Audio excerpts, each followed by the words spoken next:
उसी समय एक तिनका उठाया और उसे छिद्र में डाल दिया। उस छिद्र में तिनका डालने से गुरु शुक्राचार्य जी की दाहिनी आंख फूट गई। भाई भगवान के काम में रोड़ा अड़ाओगे तो फिर बुरी करने का फल तो मिलेगा ही मिलेगा। बोलिए वामन भगवान की जय। और जैसे ही जल बाहर आया तब राजा बलि ने संकल्प किया कि प्रभु मैं संकल्प लेता हूँ, ये लीजिए इस जल को मैं पृथ्वी पर डाल रहा हूँ, आप अपने तीन पग भूमि नाप। और जब संकल्प लिया उसी समय मामा भगवान जी ने पारों कहा देख लो बलि, बाद में पुत्र मत जाना। तब राजा बलि बोले कि हे प्रभु मैंने वचन। अब भगवान जी ने अपने जो उनका रूप था उसका आकार बढ़ाया, इतना आकार बढ़ाया कि पृथ्वी लोक से आसमान में। और उसी समय मेरे प्रभु ने अपने एक पग में ऊपर के 7 लोक नाप लिए, दूसरे पग में नीचे के 7 लोक नाप लिए। तब वामन जी बोले कि राजा बलि मैंने 2 पग में ही संपूर्ण सृष्टि को नाप लिया है, अब बता मैं तीसरा पग कहां। अब राजा बलि बोले कि प्रभु ये बताइए दान देने वाला बड़ा या दान लेने वाला। अब वामन जी बोले कि भी दान देने वाला बड़ा। अब राजा बलि बोले कि प्रभु ये शरीर आपका ही किया हुआ है, अभी तो ये बाकी है, मेरे शिष्य के ऊपर अपना तीसरा पग धरिए, इसको नाप लीजिए। और जैसे ही वामन जी ने अपना तीसरा पग राजा बलि के शीश पर रखा,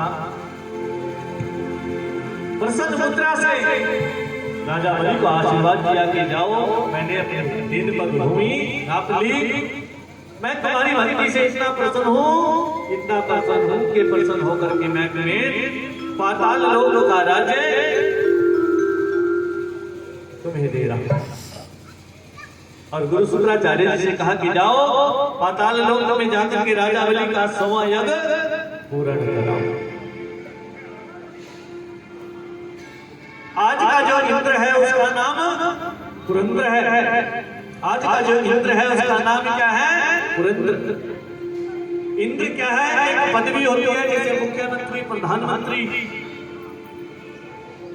इंद्र कोई नाम नहीं है, पदवी है। और आगे आने वाले समय में यही राजा बलि इंद्र की पदवी धारण करेगा। प्रेम से बोलिए वामन भगवान की जय।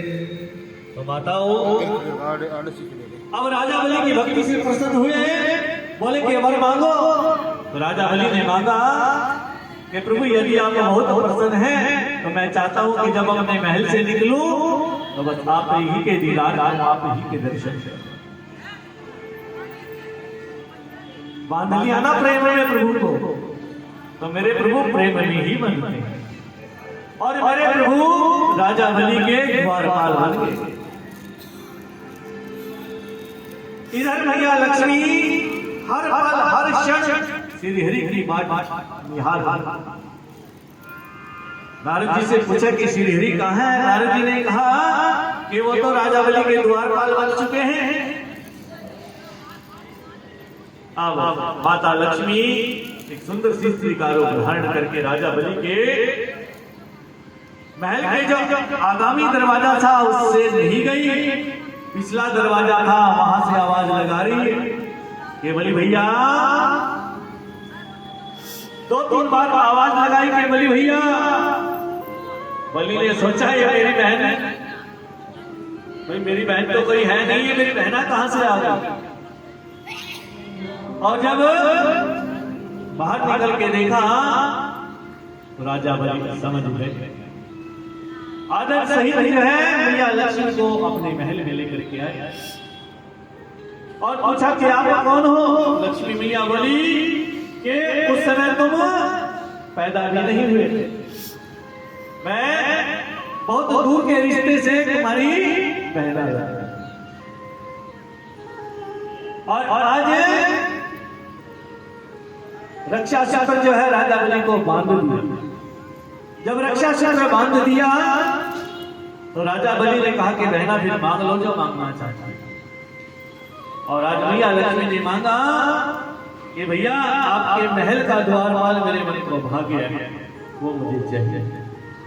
और आज राजा बलि ने मन में विचारा कि हरि तो मेरे द्वारपाल पहले ही से थे, मैया लक्ष्मी और आगे मेरे तो जो है वो भाग्य हो मेरे धन भाग। और तब मैया लक्ष्मी श्रीहरि को लेकर के अपने बोली श्री हरिनारायण भगवान की जय।